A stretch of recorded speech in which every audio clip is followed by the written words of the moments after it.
d'investiture au Congo-Brazzaville, le président Denis Sassou Nguesso a prêté serment ce jeudi 16 avril 2026 au stade de Kintele pour un nouveau quinquennat. Plusieurs chefs d'État africains ont rehaussé à cette cérémonie, dont le président de la RDC, Félix-Antoine Tshisekedi. 4e congrès ordinaire de l'AFDCA, le VPM en charge de l'intérieur, Jacquemain Chabani, sursoit la validation de résolutions issues de ce congrès, nommant ainsi Bahati Lukwebo président statutaire, ce à travers une correspondance adressée au secrétaire général du parti en date du 13 avril 2026. Tension sur la route Elenguessa dans la commune de Makala. Un motocycliste a été tué par balle par un militaire de FARDC ce jeudi 16 avril 2026. Deux conducteurs de taxi-moto ont érigé de barricades, incendieux de pneus, bloquant tout accès vers bypass.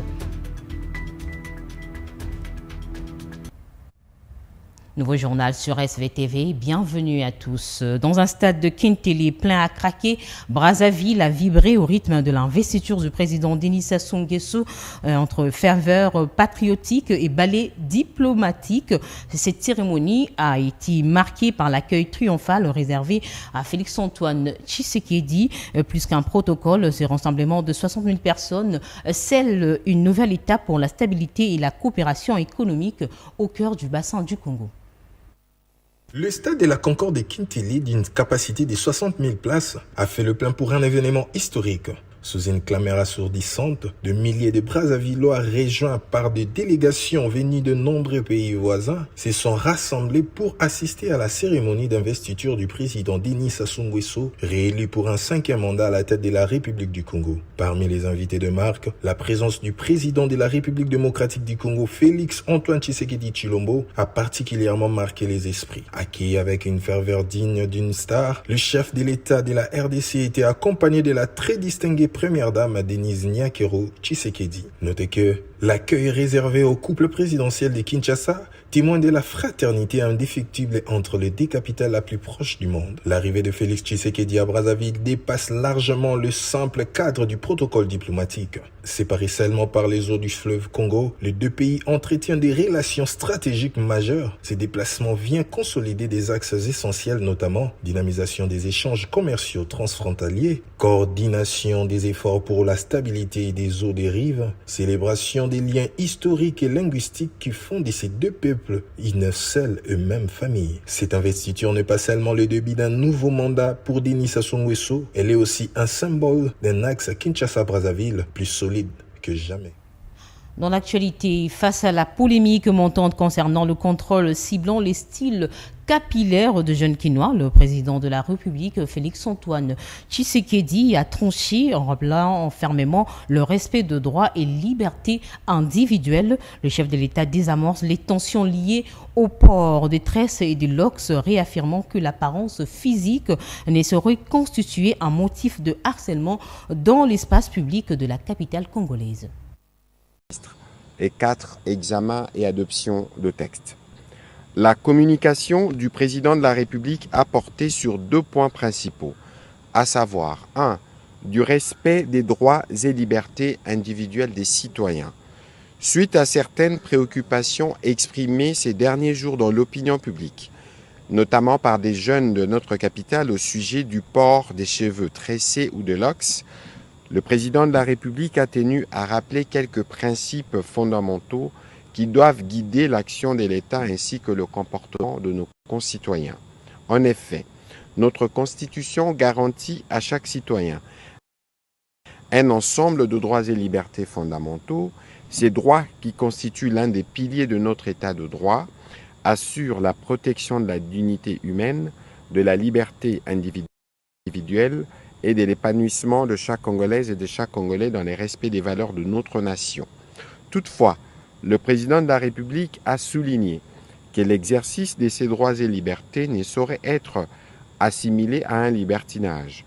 Dans toute société organisée, la liberté s'exerce dans le respect de la loi, de l'ordre public, de la morale, de l'éthique et des bonnes mœurs. Cet équilibre demeure indispensable pour garantir la coexistence harmonieuse entre les libertés individuelles et les exigences de la vie collective. Le président de la République a aussi tenu à rappeler que la police nationale congolaise a pour mission essentielle d'assurer le maintien de l'ordre public, de protéger les citoyens ainsi que leurs biens et de prévenir toute forme d'insécurité. Cette mission est noble et indispensable à la stabilité de notre pays. Cependant, l'exercice de cette mission doit se faire tant dans le strict respect de la loi et des droits fondamentaux des citoyens. Les interventions policières doivent s'inscrire prioritairement dans une logique de prévention, d'encadrement et de protection, et non dans une dynamique susceptible de conduire à des arrestations arbitraires ou à des pratiques attentatoires aux libertés individuelles. S'agissant de l'apparence capillaire ou vestimentaire des jeunes, notamment les ports de cheveux tressés ou des locks par certains garçons, le président de la République considère que de tels choix, dès lors qu'ils ne constituent ni une violation de la loi, ni une atteinte à l'ordre public, ne sauraient justifier des interpellations systématiques ni des privations de liberté. Cependant, l'éthique, la morale et les bonnes mœurs devraient aussi être des repères et des témoins guidant la vie en communauté. Il a invité à cet effet les éléments de la police nationale congolaise à faire preuve de pédagogie, de discernement, de professionnalisme et de respect scrupuleux des droits des citoyens dans l'exercice de leur mission. Devant le Conseil de sécurité de l'ONU, l'ambassadeur Zélan Mukongo-Ngai a violemment déconstruit les narratifs sécuritaires du Rwanda en République démocratique du Congo, entre ironie sur l'incapacité de Kigali à gérer ses propres tensions communautaires et accusé de pillage systématique des minerais critiques. Le diplomate congolais a pointé du doigt ce qu'il considère être la véritable motivation de l'agression rwandaise. Conformément aux résolutions 2773 et 2808 du Conseil de sécurité, l'AMC M23 doit cesser les hostilités et démanteler dans leur intégralité les administrations parallèles illégitimes mises en place dans l'Est de la République démocratique du Congo. La souveraineté et l'intégrité territoriale de la République démocratique du Congo doivent être préservées. Toutefois, il revient au Conseil de sécurité, dès lors que la responsabilité de l'escalade actuelle et de la poursuite des hostilités est bien établie, de prendre des mesures qui s'imposent pour rétablir la paix dans cette partie de mon pays. Pour l'instant, je vous invite à constater que cette situation a entraîné le déplacement de plus de 7 millions de Congolais. Les statistiques sont écœurantes, nous le savons. Plus de 70% d'entre eux sont des femmes et des filles. Privées de leurs besoins vitaux basiques, ces femmes congolaises ont perdu toute dignité humaine. Beaucoup d'entre elles ayant subi des viols, violences sexuelles et autres traitements cruels, inhumains et dégradants, en particulier dans les périmètres des zones minières. Madame la Présidente, la position de la République démocratique du Congo n'a jamais changé. Les troupes rwandaises doivent quitter immédiatement les territoires de la République démocratique du Congo, et ce, sans condition, comme exigé par la résolution 2773 que ce Conseil avait adoptée à l'unanimité. Les autres activités négatives du Rwanda dans les Grands Lacs, à travers ces nombreux proxys, doivent aussi cesser, sinon la paix durable ne verra pas le jour dans cette région. Pour ma délégation, qu'il soit dit, la souveraineté et l'intégrité territoriale de la RDC, consacrées par la Charte des Nations Unies, ne sont pas négociables. Mon pays agressé recouvrira chaque millimètre carré de son territoire qui continue à être gravement violé. Je l'ai dit en titre, le vice-premier ministre en charge de l'Intérieur, Jacquemain Chabani, a décidé de surseoir la validation de résolutions issues du 4e congrès ordinaire de l'AFDC. La décision est contenue dans une correspondance officielle datée du 13 avril 2026 adressée à Kinshasa. Dans ce document administratif, le ministre indique avoir accusé réception de la lettre du secrétaire général de l'Alliance de forces démocratiques du Congo portant sur la transmission l'adoption des résolutions notariées issues du congrès du parti. Toutefois, il précise qu'une opposition formelle a été enregistrée contre la validation du dit congrès. Réconciliation entre le gouverneur de la province de la Mongala et son vice, reçu par le VPEM en charge de la fonction publique, Jean-Pierre Liaou. Mercredi, les deux personnalités ont reçu le sage conseil visant l'unité et la cohésion à la fin de la réunion tenue avec le VPM Jean-Pierre Liaou en sa qualité de grand notable de la Mongala en présence des élus du peuple. Le gouverneur et son vice ont signé la paix, promettant de travailler de commun accord pour l'avancement de la province.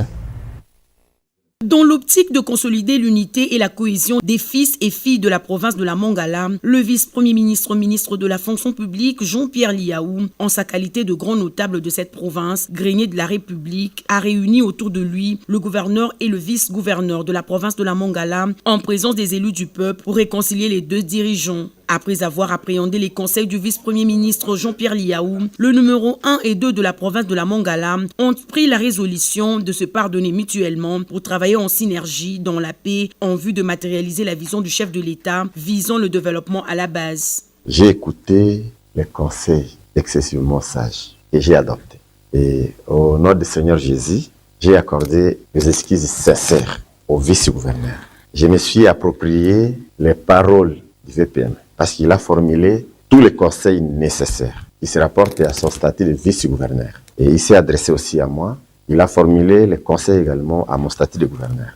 Alors, comme je disais autrefois que ce n'est pas possible, j'ai enlevé ça, je l'intègre dans les circuits de l'activité.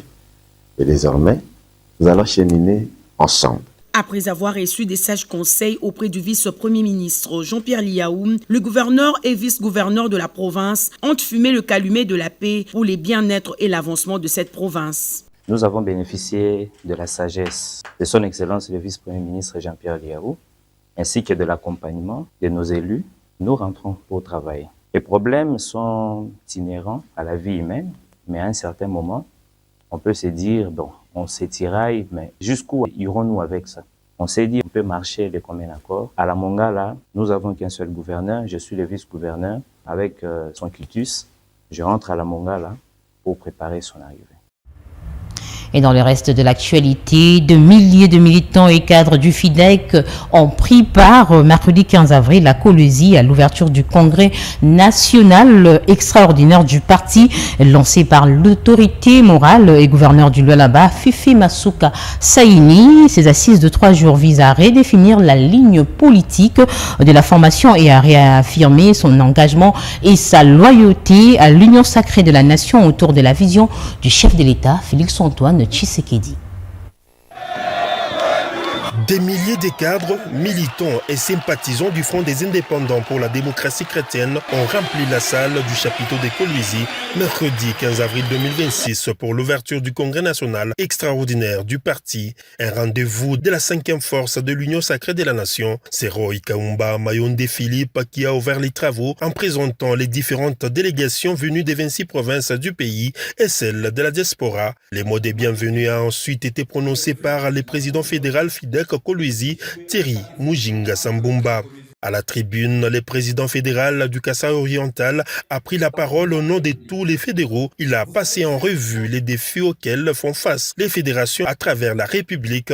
2 interventions très attendues ont suivi. D'abord celle de la secrétaire générale du parti, Gina Machala, et du président Aïd Demopassa. Tous deux ont appelé à la célérité et sagesse durant ces congrès pour améliorer les perspectives et les engagements politiques de cette formation politique de l'Union sacrée de la nation, chère au président Tshisekedi. L'autorité morale du FIDEC, Fifi Masuka Saini, a appelé à l'unité, à la cohésion et au sérieux durant ces travaux de 3 jours qui doivent, je cite, tracer et redéfinir la marche de ce grand parti politique et son avenir. Elle a réitéré son soutien à la stabilité des institutions prônée par le chef de l'État, Félix Antoine Tshisekedi Tshilombo, sa loyauté à la vision de l'autorité suprême du pays. Je tiens aussi à rappeler que notre engagement s'inscrit dans le respect de la République, de ses institutions et de la vision du chef de l'État. Le FIDEC doit continuer à faire entendre sa voix avec responsabilité, loyauté et clarté, sans agitation inutile, sans démagogie, mais avec constance et sérieux. Sur ce, je déclare ouvert les travaux du Congrès national extraordinaire du Front des indépendants pour la démocratie chrétienne, FIDEC. Une vive tension a paralysé la circulation ce jeudi 16 avril sur la route Elenguessa dans la commune de Makala. À l'origine du drame, un militaire de FRDC en mission d'escorter a mortellement agressé un motocycliste et grièvement blessé un second vraisemblablement à un coup de baïonnette ou par balle selon les sources.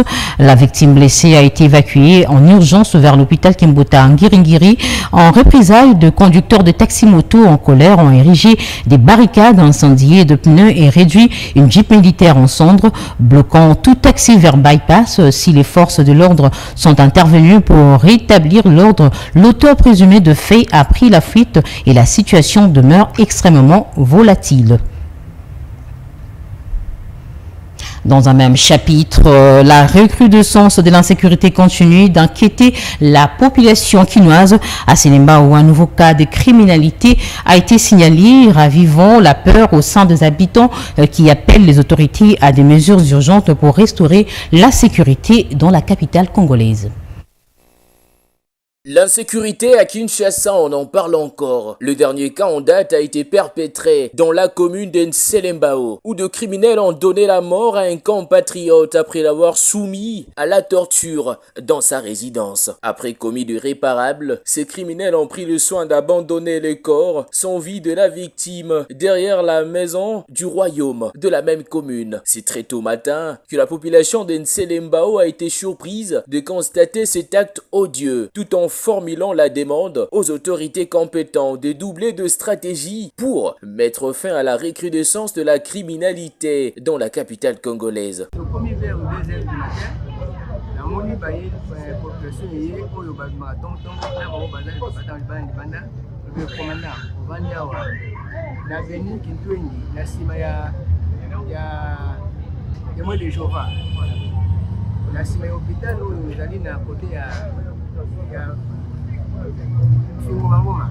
bakwaki moto azali wana toyebi te azopema to akufi sala effort okoma wana boye po découvrir eza nini antuka nazalaki susu te na basusu te na telemi oke ani nakomi ti sur le terrain na elema nanga moko nazalaki na ye nakomi ba dese bato basalaka mapa na boulangerie bazwa bakoni wana kwe ntango na bazwi bakoni na kwe wana tokomi bata moko ayo betela nga porte ve la muka na muli babomi mutu liboso ya hôpital nde na lamuki natali bongo moto bena za ya kokufa nde na rapelaki mbangu na betoko na bengi la police opeja ye tozalaki na ntongo toza surpris ya komona baye kobwaka motu yango wana monsieur le bourgmestre ya Selemba azwaki badisposition.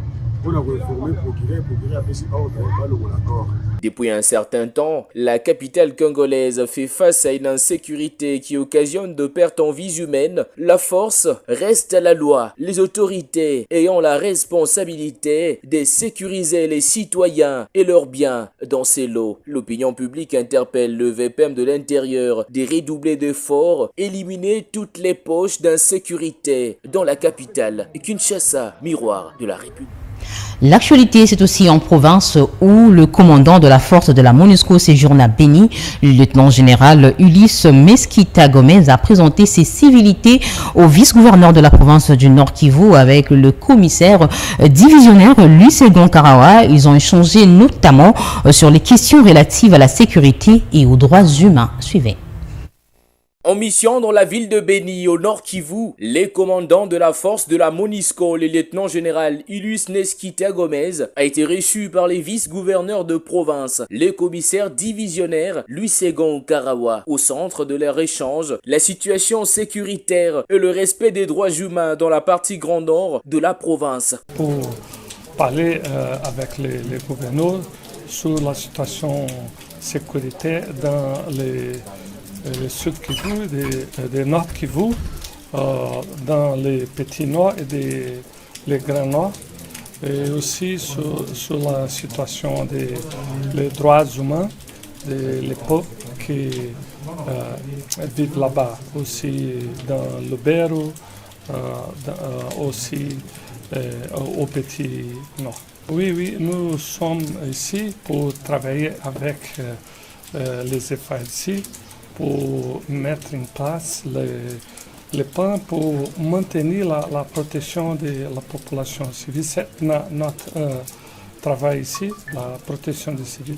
Cette visite s'inscrit dans un contexte marqué par l'attente pressante de populations qui espèrent le rétablissement effectif de l'autorité de l'État dans cette province, dont une partie demeure sous contrôle de rebelles de l'AFC M23. À cette occasion, le général Gomez a réitéré l'engagement de la MONUSCO à accompagner les autorités congolaises dans leur effort visant à protéger le civil et à restaurer la paix dans la région. Il a par ailleurs insisté sur la nécessité d'une coopération étroite entre la MONUSCO et les FARDC, condition essentielle pour atteindre l'objectif commun, rétablir la sécurité et imposer durablement la paix.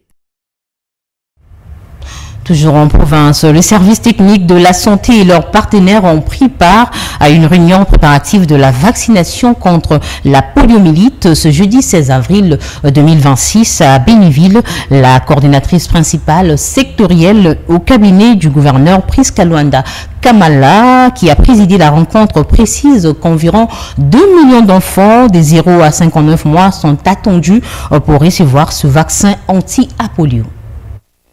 Nous étions en réunion avec les services techniques et les partenaires pour les préparatifs de la campagne de vaccination contre la poliomyélite. La campagne est programmée du 23 au 25 avril de cette année.